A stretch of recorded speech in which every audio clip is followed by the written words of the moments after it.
Donc, on va parler du NAT. Le NAT, c'est le Network Area Translation.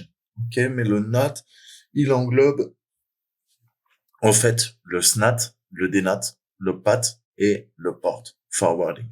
Hein. Donc, on va creuser le SNAT, le DNAT, le PAT. On verra le Port Forwarding, donc le reroutage de port à la fin. Ce qu'il faut bien comprendre, c'est que le NAT, déjà, ça va faire donc la traduction. Hein.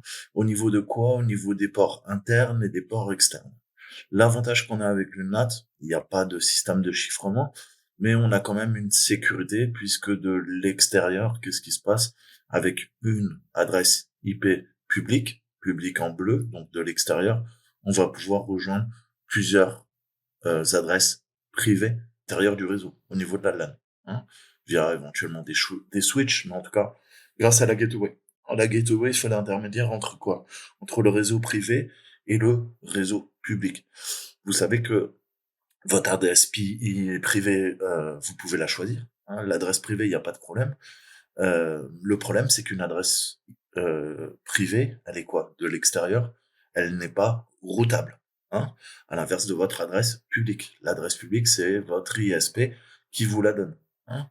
Donc, grosso modo, comment ça fonctionne? Si on doit vraiment synthétiser, on va voir le premier diagramme. Hein. On a l'ISP, vous êtes relié à l'ISP, c'est votre Internet Service Provider, c'est le fournisseur d'accès à Internet, FAI comme on dit en français, et votre routeur, il a une gateway et il y a son réseau interne.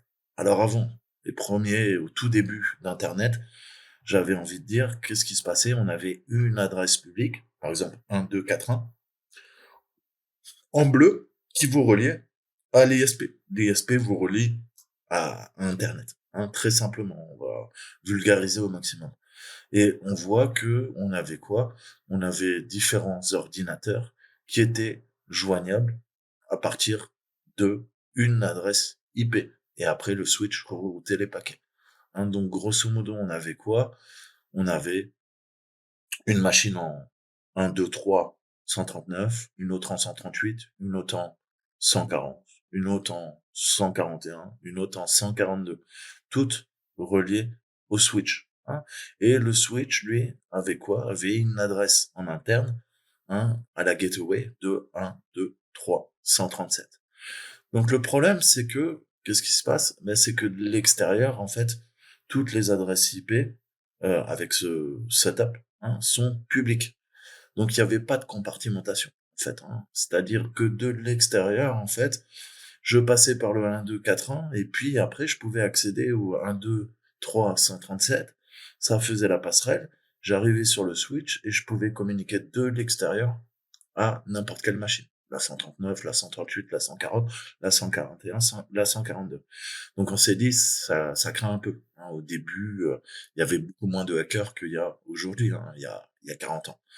Donc, il a fallu trouver des solutions. Et puis, vous le savez, je vous l'ai toujours dit, euh, Internet, en fait, a explosé. Hein. Vraiment, il y a eu ce qu'on a appelé la bulle Internet, mais on va dire entre 1993 et les années 2000, le trafic Internet a été multiplié par des milliards. On avait vraiment des problèmes de sécurité, on va voir ça en détail, mais le problème de sécurité, c'est que bah ouais, toutes les adresses sont publiques, donc déjà c'est pas très très bon. Hein. De l'extérieur, tout le monde peut voir ce fameux réseau privé, mais qui n'en est pas un, puisque on peut l'atteindre de l'extérieur. Et on a ce qu'on appelle, je vous disais, donc l'address exhaustion. C'est-à-dire que plus Internet a grandi, hein, et s'est élargi, s'est agrandi de façon exponentielle, plus on allait avoir des problèmes d'adressage IP. Donc, il a fallu trouver des solutions. Et pour solutionner ce problème, qu'est-ce qu'on a fait? Eh ben, on va faire corréler des adresses IP privées avec le NAT, le Network Address Translation. À partir de là, je peux utiliser, vous le savez, les adresses IP sont libres pour tout le monde, hein, mais elles ne sont pas routables. Mais je peux utiliser de la classe A, de la classe B, de la classe C. Donc le NAT, qu'est-ce qu'il va faire? C'est un processus, en fait, une technologie au niveau du routeur qui va, d'un routeur ou un autre équipement en réseau, qui va traduire l'adresse IP en une autre adresse IP. Hein. Grosso modo, qu'est-ce que j'entends par là? Ça veut dire que le routeur va traduire l'adresse IP de l'autre, d'une des machines sur le réseau privé, et va pouvoir le relier au réseau public via une adresse publique. D'accord? Donc, les machines sur le réseau privé, par exemple d'une entreprise, peuvent communiquer vers l'extérieur, vers l'extranet, vers Internet, grâce au NAT, justement. Alors, vous allez me dire, OK, ça c'est pour sortir du réseau privé vers l'extranet. Mais maintenant, si l'extranet, Internet, veut communiquer avec l'intranet, avec le réseau privé, comment ça se passe? Eh ben, exactement dans le sens inverse. Hein. On essaye de joindre quoi? Une machine pour, je vous le disais, pour l'attaquant, en tout cas pour la personne qui joint de l'extérieur, il y a une seule adresse privée. Donc c'est encore une fois le NAT qui va prendre cette fois-ci les paquets entrants et pas sortants, comme au début. Là, c'est des paquets qui sont entrants et qui va faire la table de correspondance et qui va dire, ah ouais, ce paquet-là, ok, je sais que c'est pour la machine en 139, l'autre c'est pour la 140, l'autre c'est pour la 141. Donc on voit bien que en fait, l'avantage, vous l'avez compris, c'est que dans les réseaux d'entreprise, par exemple, on peut avoir, imaginons qu'on a 254 machines qui sont utilisées en classe C. Ces 254 machines, je vais pas acheter à mon fournisseur d'accès à Internet, 250 connexions à Internet pour pouvoir communiquer vers l'extérieur. Ça serait extrêmement compliqué en termes de déploiement. Va tirer 255 fibres optiques. Enfin, tu peux le faire, mais ça coûte extrêmement cher. Ou des paires torsadées pour faire de la DSL ou du SDSL. Vous voyez où je veux en venir, c'est pourquoi se prendre la tête. C'est un peu comme le principe de la virtualisation appliqué à quoi? Eh ben, appliqué au système d'exploitation, appliqué au code. C'est-à-dire que quoi? C'est-à-dire qu'un hôte, ok, l'hôte, il peut avoir quoi? Il peut avoir plusieurs guests en virtualisation. Les guests, c'est quoi en virtualisation? C'est des machines virtuelles. Donc, à partir d'un ordinateur, je peux faire tourner des machines virtuelles en même temps. Moi, j'ai un simple PC portable, enfin, qui est pas trop mauvais. Je peux faire tourner 4-5 machines virtuelles sur ma machine physique. Ma machine physique, c'est mon portable. D'accord? Mes machines virtuelles, je peux avoir 2-3 Linux, je peux avoir un autre Windows. Et tout ça, c'est quoi? Il y a un hyperviseur qui fait tourner mes machines virtuelles sur, donc mes guests, sur mon hôte. Mon hôte, c'est quoi? C'est VMware, l'hyperviseur, qui tourne sur mon Windows. D'accord? Et c'est pareil. Si je dois vous faire l'analogie, là, c'est pareil. On a une connexion de l'extérieur, une adresse IP publique. Par contre, à l'intérieur, je peux avoir 255 machines ou plus. Et tout le NAT, ça va être ça. Ça va dire, écoute, t'as configuré ton réseau en classe C, t'es en 192.168.1.0/24 au niveau du CIDR. Donc, t'as un broadcast de 255.255.255.0. La plupart de vos box sont configurés comme ça, je vous le répète tout le temps. Donc, ok, tu peux mettre 254 machines sur ton réseau. Et ces 254 machines, je vais toutes leur donner une adresse, 192.168.1, ça va être la première, et la dernière, ça va être 192.168.1.254. D'accord? Donc si on fait le calcul à peu près, on en a 253. On est d'accord? On prend pas le zéro, mais de 192.168.1.1 à 192.168.1.254, on en a 253. D'accord? Donc on va dire qu'on a 253 machines sur ce réseau. Le NAT va permettre de les connecter à Internet grâce à une adresse IP. OK? Et les paquets vont soit sortir. Dans ce cas-là, le NAT fait quoi? Calcule, en gros, quelle est la machine. C'est la 254e, c'est la 252e, c'est la 119e, et qui veut se connecter à quoi? Un site A, B ou C. Il va savoir entre ces trois machines laquelle veut se connecter au site A, l'autre site B, l'autre site C, vers l'extranet, vers l'internet, et il va leur donner l'accès. D'accord? Et à l'inverse, s'il y a un serveur ou un client qui veut se connecter à ces machines d'entreprise, si le pare-feu le permet, la passerelle et le NAT vont dire, écoute, pas de problème.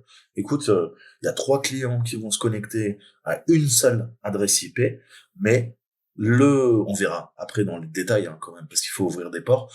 C'est justement là qu'on fait du reroutage de ports. Mais grosso modo, avec une adresse IP, on va pouvoir se connecter à 3 serveurs un des 3 serveurs ou les 253 machines sur le réseau privé, hein, si dans mon exemple. Donc ça, c'est la théorie générale, hein. Après le NAT, on a 3 types de NAT. Maintenant, on va voir en détail, hein, quelle est la différence. En fait, on en a un statique, on en a un dynamique, hein. On va voir tout de suite la différence. On va commencer par le statique, hein. Statique, comme son nom l'indique, va être statique. Mais ce qu'il faut retenir déjà dans un premier temps, c'est pourquoi utiliser le NAT. Eh ben déjà, c'est ce que je vous disais, hein, c'est ce qu'on appelle l'IP exhaustion. C'est-à-dire que je vais pas griller mes adresses publiques, il y en a pas beaucoup en IPv4. Avec une IPv4, en public, je peux utiliser un nombre quasiment infini de de classes privées, hein. Classe A, classe B, classe C. D'accord? Donc le NAT, ça améliore la sécurité puisque en interne, on utilise quoi? On utilise des adresses IP internes, hein. Et ces adresses IP, elles peuvent quand même communiquer vers l'extérieur, mais elles sont cachées, hein. Je vous l'ai dit, elles savent vers quel serveur elles vont pouvoir se connecter. Par contre, à l'inverse, ça marche, mais une personne de l'extérieur, elle n'aura pas les adresses IP internes puisqu'elles sont pas routables. Donc, elle ne connaît pas, hein, les vraies adresses en interne. Elle sait juste qu'elle doit se connecter à une adresse publique et à partir de là, le NAT la reroute. D'accord? Donc, en effet, hein, pour un hacker, ça va être beaucoup plus compliqué de quoi? Bah, de scanner le réseau en interne de l'entreprise, hein. Qu'est-ce qu'il voit? Lui, il voit une adresse IP. Mais cette adresse IP, tu sais pas si quoi? Si le NAT, il s'occupe de 2 machines, de 3 machines, de 12 machines, de 250 machines, de peut-être 65 000 machines. Tu sais pas, hein. Tu sais pas la classe, tu sais pas ce qu'ils utilisent en interne. Donc, c'est déjà un début de protection. Même si on peut attaquer le NAT, hein, je vous rassure. C'est la beauté de la chose. Donc ça, il faut bien le comprendre, hein. Les bénéfices aussi du NAT en termes de sécurité, mais c'est aussi, je vous le disais, en termes d'IPv4, hein. C'est-à-dire qu'on va garder l'adressage, ce qu'on appelle l'adresse space, hein, et ça va permettre d'utiliser l'IPv4 et d'accroître, hein, sa durée de vie. Puisque, je vous l'ai dit, hein, sinon, je crois qu'ils avaient fait le calcul, je crois que c'est en 2006 ou en 2007, il y avait déjà plus aucune adresse IPv4. Et qu'est-ce qu'on constate aujourd'hui? C'est que malgré que l'IPv6 existe depuis des années, la plupart des cœurs de réseau, hein, Internet, on va dire, fonctionnent quoi? En IPv4 ou en IPv6? En IPv4, pas en IPv6. La transition s'effectue très lentement parce que ça pose de nouveaux problèmes. Et même en entreprise, les ingénieurs réseau n'aiment pas l'IPv6. Ils préfèrent continuer à utiliser de l'IPv4. Mais vous allez voir que en soi, c'est pas vraiment un problème, hein, parce que l'IPv6, si vous voulez, on n'a plus besoin de quoi? De faire du NAT. Pourquoi on n'a plus besoin de faire du NAT en IPv6? Parce qu'il y a tellement d'adresses, de milliards d'adresses disponibles, que il y a plus besoin de NAT, hein. Le NAT était nécessaire qu'en IPv4 parce qu'on manquait d'adresses. Mais on peut quand même utiliser le NAT pour faire quoi? Bah, tout simplement pour faire communiquer un équipement en IPv6 avec un réseau qui est en IPv4. Donc à terme, même si Internet devient complètement en IPv6, et là je crois qu'on n'a même pas atteint les 50%. Peut-être, alors je sais plus, j'ai plus les chiffres en tête, mais il y a quelques années, je crois qu'il y avait même pas un quart de l'internet mondial qui tournait en IPv6. Maintenant, ça a dû changer, hein. J'ai pas envie de te dire de bêtises, faudra vérifier. Peut-être qu'on est à 50-50. Peut-être on est à 2 tiers d'IPv6, encore 1 tiers d'IPv4. Je sais pas, honnêtement, je pourrais pas vous dire, il faudrait regarder. J'ai plus les chiffres en tête là pour le coup. Mais, quand bien même, dans 10 ans, hein, l'internet est complètement en IPv6, vous, grâce au NAT, vous pourrez quoi? Chez vous, avoir un réseau en IPv4 qui pourra communiquer avec Internet qui est en IPv6. D'accord? Puisqu'à la maison, c'est quand même plus simple d'utiliser un système décimal que d'utiliser un système en hexa qui est codé en 128 bits. Ok? C'est la croix et la bannière. Donc voilà, ça c'est ce qu'il faut retenir au niveau des bénéfices du NAT, comment on faisait avant et pourquoi on a introduit la technologie NAT. Maintenant, on va voir le SNAT, le Statistic NAT. Donc SNAT, Statistic Network Address Translation, hein. Ensuite, on a quoi? On a le Dynamic NAT, donc le DNAT, hein, et on a le PAT. PAT, c'est le Port Address translation. On va voir ensemble quelle est la différence. FTP, il a quoi? Il a l'adresse 192.168.103. Eh ben, on va lui donner une adresse publique 1, 2, 3, 5. Notre serveur mail, il a une adresse pareil, privée de 192.168.104. Cette fois-ci, on va lui donner une adresse publique 1, 2, 3, 6. Donc là, vous allez me dire, ah ouais, donc ils ont tous en fait leur adresse IV qui est quoi? Qui est convertie en une adresse publique. Donc le SNAT, c'est bien. C'est bien, mais c'est quoi? Eh ben en fait, c'est Internet qui quoi? Qui grâce à la passerelle et au routeur arrive à joindre les serveurs de l'entreprise en interne. Mais qu'est-ce qui se passe? Si on veut faire de l'outgoing, là c'est du incoming, eh ben là on commence à être emmerdé. Hein. Non seulement on a quoi? Eh ben il faut quoi? Une adresse IP pour chaque serveur qui veut être joint, ok? Ça coûte cher. Et au niveau de la sortie, bah, je ne peux pas. Hein, je ne peux qu'entrer. D'accord? Donc, qu'est-ce que je veux si moi je veux maintenant que le serveur web FTP mail, non seulement je veux qu'il soit joignable de l'extérieur, d'Internet, mais je veux eux aussi que ces serveurs puissent communiquer avec Internet. Hein, donc, on est à la fois de l'incoming, et si jamais je sors de mon réseau local, j'ai de là l'outcoming. Hein, je sors. D'accord? Donc, eh ben, l'évolution, vous l'avez compris, hein, SNAT, je gère tout en entrée, DNAT, hein, je passe en outgoing et en ingoing. Donc, on va pouvoir sortir également. Donc, le DNAT, ça va être ce principe.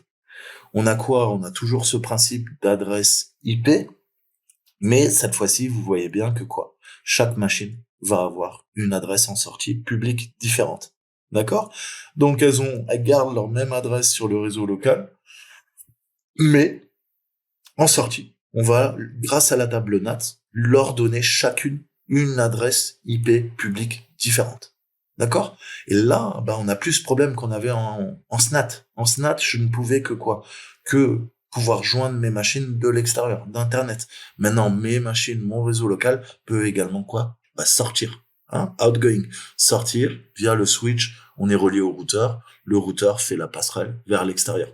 Automatiquement, dès que je communique vers l'extérieur, mon adresse privée en 192.168.10 quelque chose devient une adresse publique en 56.4.2 quelque chose. D'accord? J'espère que c'est clair. Donc on voit que ça marche, hein, et ça protège. Ce principe d'IP masquerading, qu'est-ce que ça fait?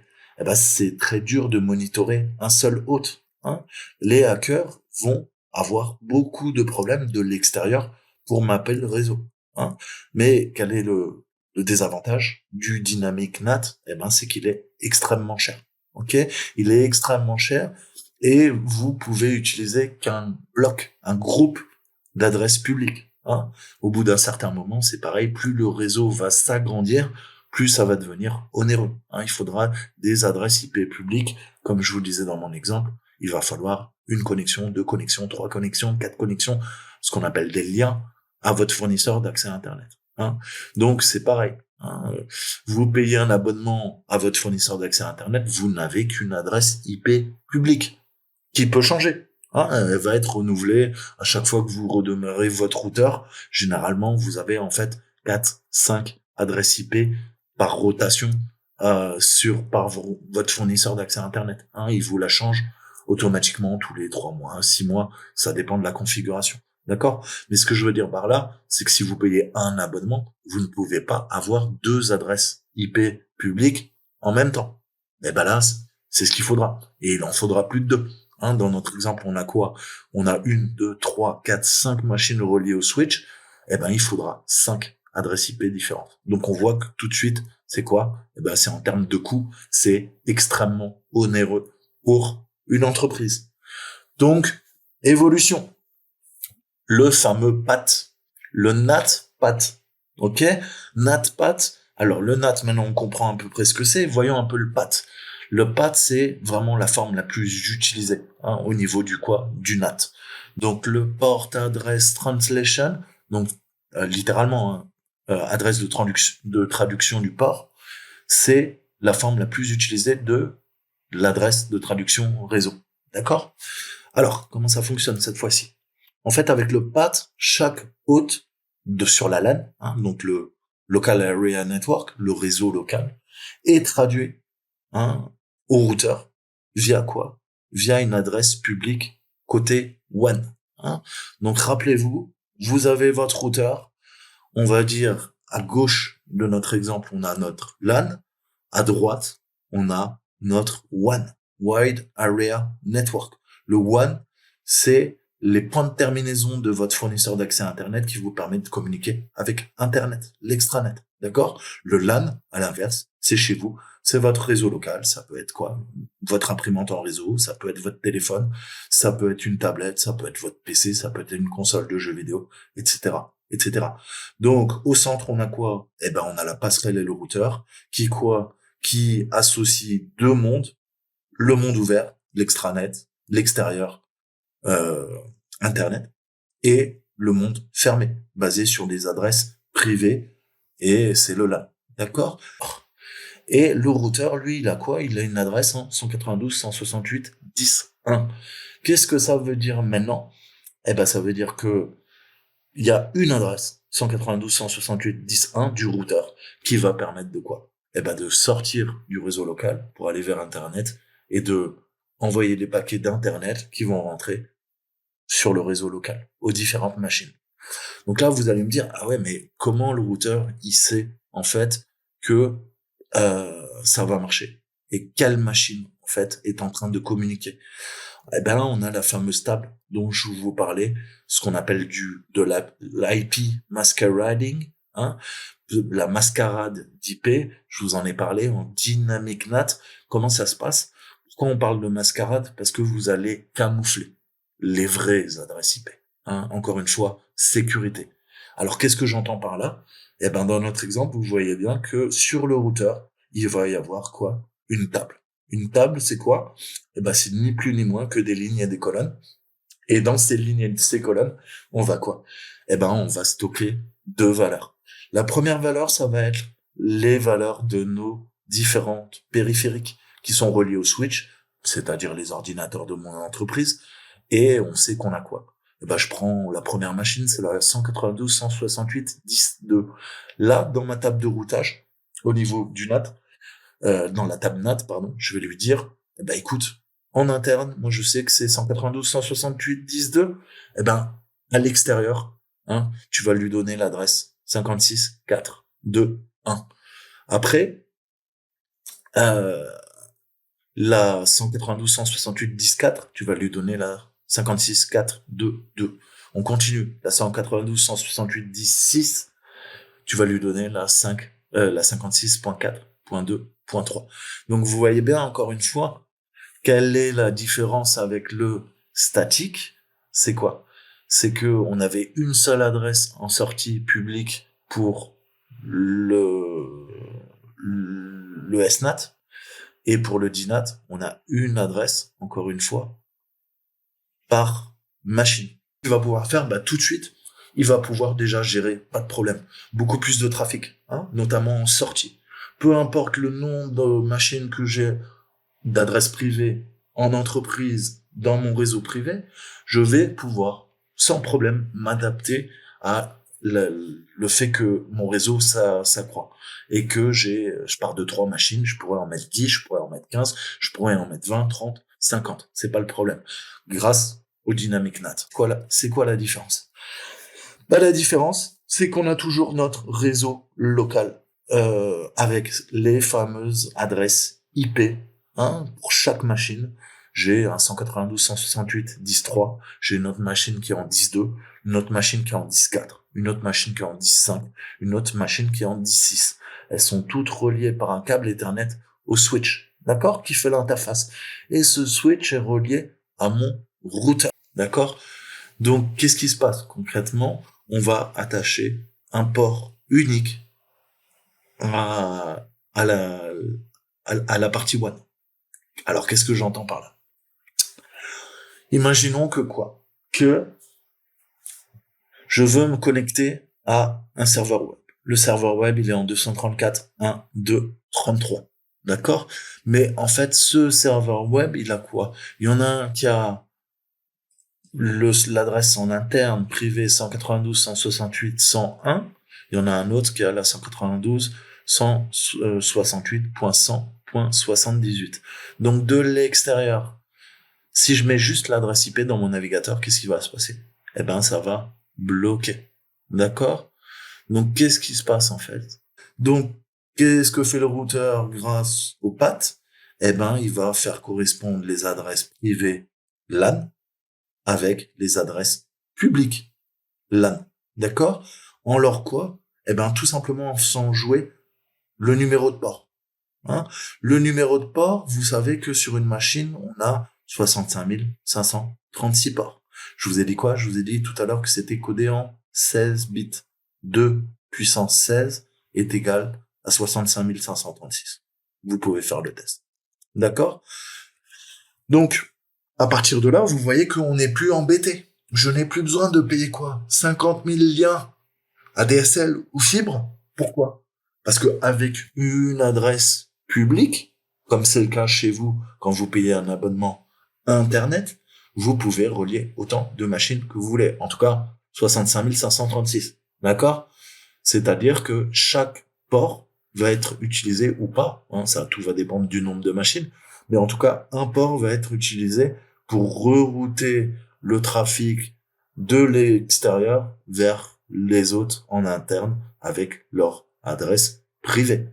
À l'inverse, sur le LAN, les ordinateurs de l'entreprise, grâce à leurs adresses privées, utiliseront toutes la même adresse publique sur un port différent.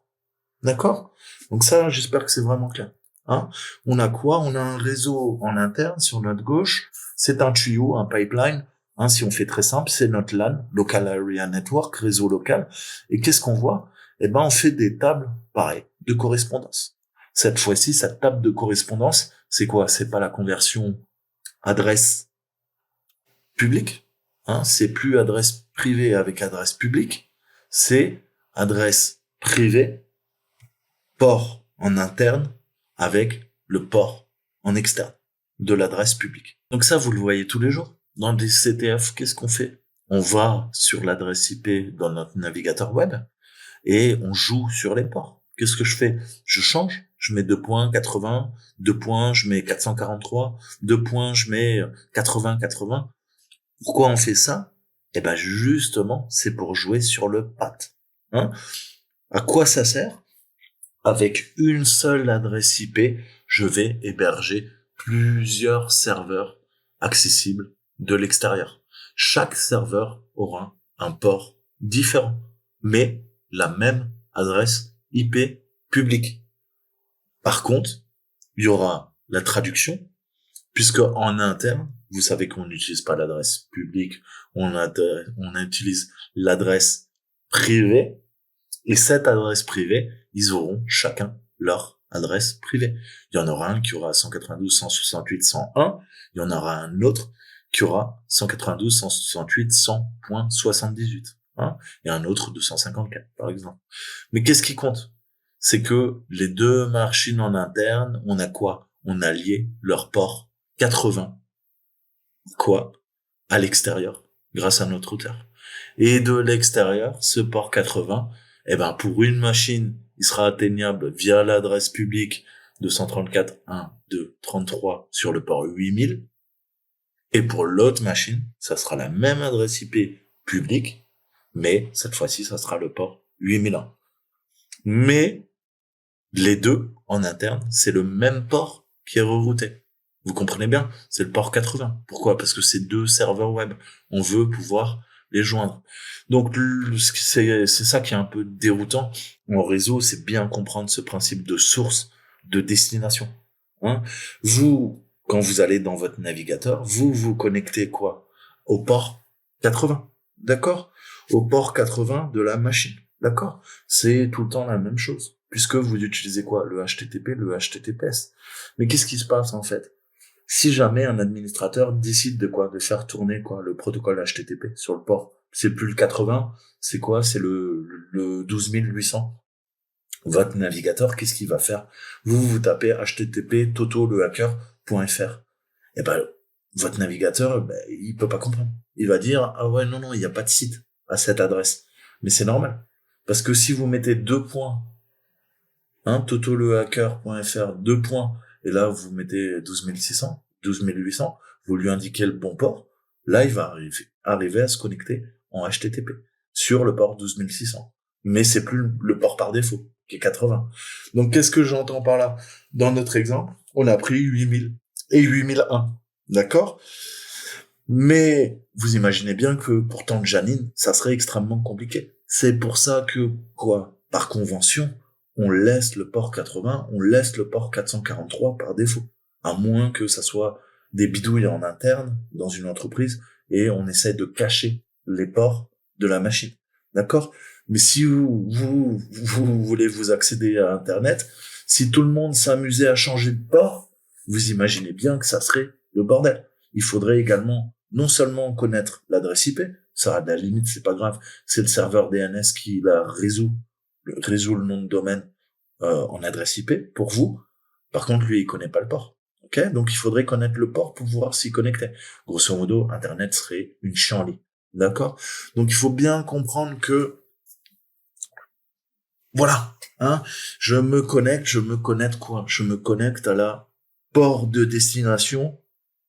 Port de destination, c'est quoi? C'est 80 en HTTP. Par contre, moi, ma machine, c'est quoi? C'est le port 80? Bah non. Ton port local, honnêtement, ça peut être le 80, mais ça peut être un port aléatoire. Ça peut être le 52 213. Mais ce qui compte, c'est pas que ton port local, c'est le port distant. D'accord? Et ben là, nos ports distants, c'est 8000 et 8001. Par contre, on voit que les ports locaux, qu'est-ce qui se passe? C'est bien le 80. Et pourquoi c'est le 80? Parce que si on changeait de l'extérieur, le site web ne fonctionnerait pas dans le navigateur. D'accord? Ce que je veux dire par là, c'est que peu importe ce qu'utilisent les gens de l'extérieur, nous, ce qu'on veut, c'est atteindre en interne le serveur web et un serveur web pour que ça fonctionne sans faire de bidouille et que ça s'affiche dans vos ordinateurs, sur votre navigateur. Eh ben, il faut que ça soit le port 80 qui soit utilisé. J'espère que c'est bien clair. Comprendre en réseau. C'est le port local, le port distant. Un équipement, il veut se connecter à un autre. Il ouvre un port réseau sur sa machine. On part de port local, puis il se connecte au port d'un équipement distant. On parle alors de port distant. Quand il s'agit d'une connexion entrante, on inverse. Le port local devient le port distant, et le port distant est le port local. D'accord? Donc, ma machine, elle se connecte via le port local 1026 au serveur HTTPS 443. D'accord? Ou au port 80.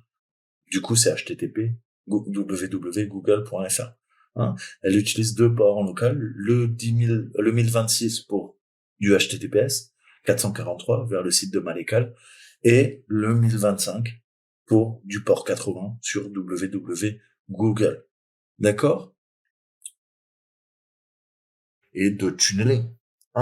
Donc c'est tout le temps ça. C'est très dur au début quand on n'a pas beaucoup de base ou on a du mal à comprendre. Dissocier déjà le LAN du WAN, les adresses privées des adresses publiques, et penser que si Toto essaye de se connecter à mon serveur, à mon ordinateur d'internet, c'est une connexion entrante. Okay. Si moi, Toto le hacker, je suis sur un ordinateur et j'essaye de me connecter vers l'extérieur, c'est une connexion sortante. D'accord? Donc j'insiste, parce que des fois c'est pas très clair. Voilà. Donc ça c'est vraiment les bases du port forwarding. On a vu le SNAT, on a vu le DNAT qui est une évolution du SNAT, dans les deux sens en fait, si vous voulez, via du dynamic NAT. Et là on voit le PAT. Le PAT, ça résout les problèmes de quoi? Du SNAT et du DNAT, qui étaient plus vieux. Le PAT, permet quoi? Permet avec une seule adresse IP de faire quoi? Des communications entrantes, sortantes. D'accord? Donc la différence, je terminerai là. Après, on va voir le port forwarding et ça sera fini. Le SNAT, c'est quoi? Il me faut plusieurs adresses IP pour être joignables en entrée à mes machines, mais elles ne peuvent pas communiquer vers l'extérieur. Le DNAT améliore ça. On a une table NAT au niveau du routeur qui permet à la fois le trafic entrant, le trafic sortant, mais je dois toujours avoir plusieurs adresses IP publiques. Donc, ça résout le problème des connexions sortantes, mais c'est toujours aussi onéreux que le SNAT. Donc, évolution. PAT avec une adresse publique. Cette fois-ci, on joue sur le nombre de ports. 65 536 ports en IPv4 sur une adresse publique. C'est codé en 16 bits. 2 puissance 16 est égal à 65 536. D'accord? Et il y a 65 535 ports. Pourquoi? Parce qu'il y a le port 0. On compte à partir des 0. Toujours. D'accord? Donc maintenant, on va voir le reroutage de port. Hein, le reroutage de port qu'on appelle port forwarding. C'est quoi cette technologie? Eh ben, vous allez voir. C'est une petite évolution au niveau de quoi? Au niveau de, tout simplement, le PAT. Hein, donc on voit bien que le PAT, pour terminer, c'est parfait.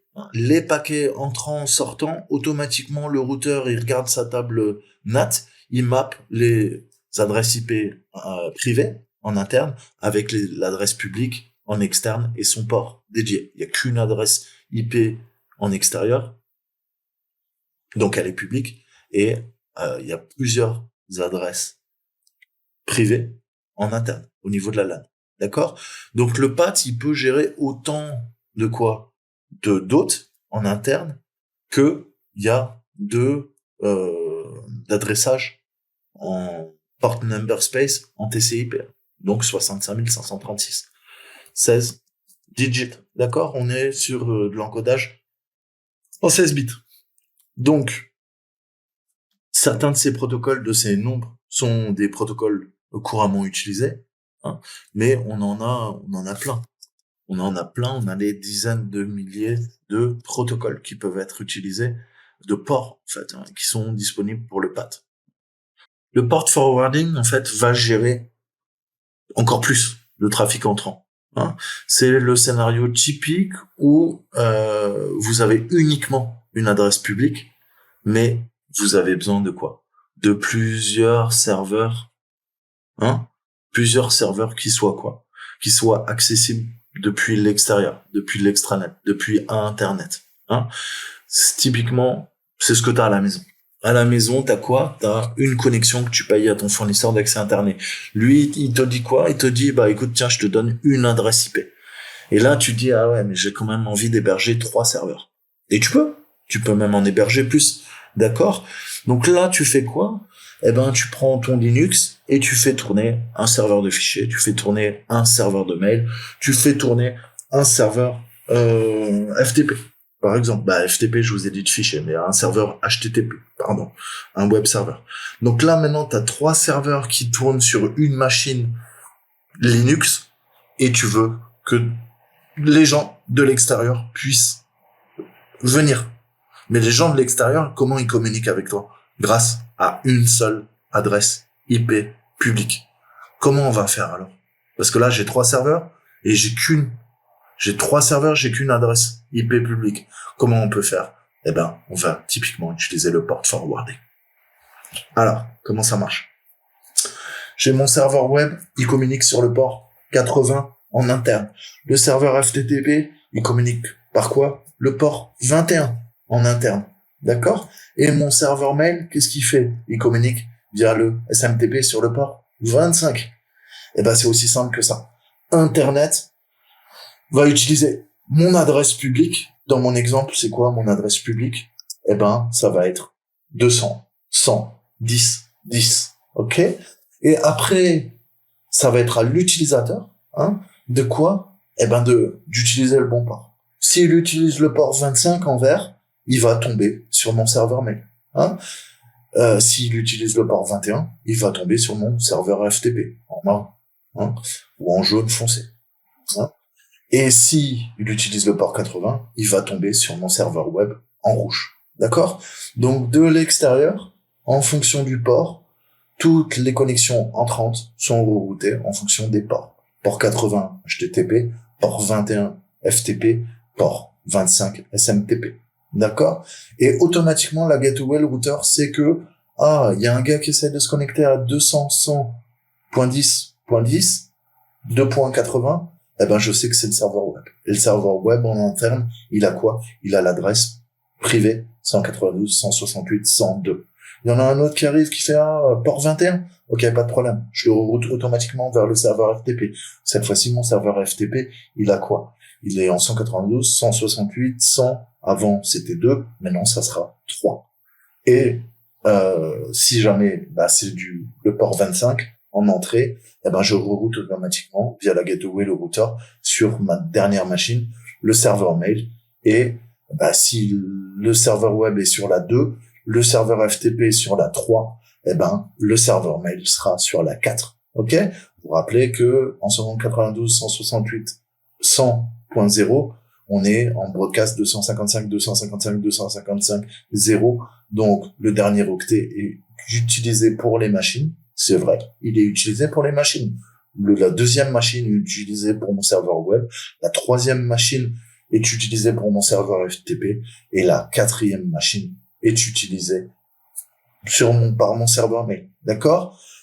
Et le reste, c'est quoi? Les 3 autres octets, c'est pour le réseau. Et le réseau, il est en quoi? Il est en 192.168.100. D'accord? Donc tout ça, j'espère que c'est bien clair. Et pourquoi faire du port forwarding? Pour que de l'extérieur, on puisse atteindre plusieurs machines sur votre réseau local. Donc quand est-ce que tu as besoin de faire du port forwarding? Typiquement, quand tu fais quoi? Quand tu fais soit des jeux vidéo, sans utiliser quoi? Vous vous rappelez ce que je vous avais dit? Désactiver l'UPnP. Typiquement, l'UPnP, qu'est-ce qu'il va faire? Il va faire du port forwarding dynamique. Automatiquement, il sait que le serveur de Call of Duty, il veut se connecter à ta machine. Ok? Généralement, ça va empêcher des problèmes de latence, ça va empêcher que ton pare-feu intervienne. Là, la communication, elle est claire. C'est-à-dire que tu sais que ça va fluidifier, tu auras moins de soucis de réseau si jamais tu essaies de jouer en jeu vidéo. Donc ça, c'est pour le multimédia. On veut tous jouer à Call of Duty. C'est un exemple trivial, mais voilà, grosso modo, quoi il faudrait faire du port forwarding. Mais nous, au quotidien, qu'est-ce qui nous intéresse? C'est tout simplement d'avoir plusieurs serveurs qui soient joignables de l'extérieur avec une adresse IP. Donc dans mon exemple, tu l'as bien compris, tu veux héberger un serveur web, il va falloir faire du port forwarding sur le port 80. Tu veux héberger un serveur FTP, il va falloir faire du port forwarding sur quoi? Sur le port 21. Tu veux héberger un serveur mail, il va falloir faire du port forwarding sur le port 25. D'accord? Et tu veux quoi? Tu veux un serveur web, un serveur FTP, un serveur mail? Pas de problème. Il va falloir faire du port forwarding sur le port 80, 21, 25. Voilà. Je peux pas t'expliquer mieux. Maintenant, je te laisse creuser. Pour la personne qui m'a demandé, est-ce que tu pourrais nous faire un cours sur le port forwarding? Je viens de te le faire. Comprends bien maintenant que le port forwarding, c'est quoi? C'est une version du NAT. D'accord? Donc, dans vos têtes, dès qu'on parle de NAT, ça englobe quoi? Maintenant, j'espère que c'est clair. Le SNAT, le static NAT, le DNAT, le dynamic NAT, le PAT, Port Address Translation, et le port forwarding. Donc, qu'est-ce qu'on utilise le plus, en fait, aujourd'hui? Techniquement, du PAT avec du port forwarding. C'est ce qui fait fonctionner vos box à la maison, automatiquement. D'accord? Et vous allez me dire, mais moi, j'ai jamais fait de port forwarding, ça marche. Je peux jouer à Call of Duty, on peut même atteindre mon serveur de l'extérieur. Oui, pourquoi? Parce que tu as l'UPnP, le plug and play au niveau du réseau. C'est-à-dire qu'automatiquement, ta box, je vous ai dit, les routeurs sont intelligents, ils savent que, il y a quelqu'un qui veut se connecter à tel ou tel port, il le fait automatiquement, il l'adresse. Alors c'est super bien, c'est super pratique. Par contre, je te dis quoi? Je te dis que si un pirate arrive à poutrer ton réseau, qu'est-ce qu'il peut faire? Il peut se servir de l'UPnP. Pourquoi? Pour ouvrir des routes vers l'extérieur. Ok? Donc c'est à double tranchant. Rappelez-vous qu'en informatique, en cybersécurité, ce qui vous rend un service, ce qui vous facilite le travail, va également faciliter le travail et rendre des services à celui qui vous attaque. D'accord? C'est bien, ça marche bien, c'est super. Par contre, le jour où tu te fais pirater ton réseau, eh ben c'est des failles qui vont accélérer le fait que tu vas te faire défoncer. C'est des choix. On fait tous des choix dans la vie. Allez, je vous dis à très bientôt. Ciao, ciao.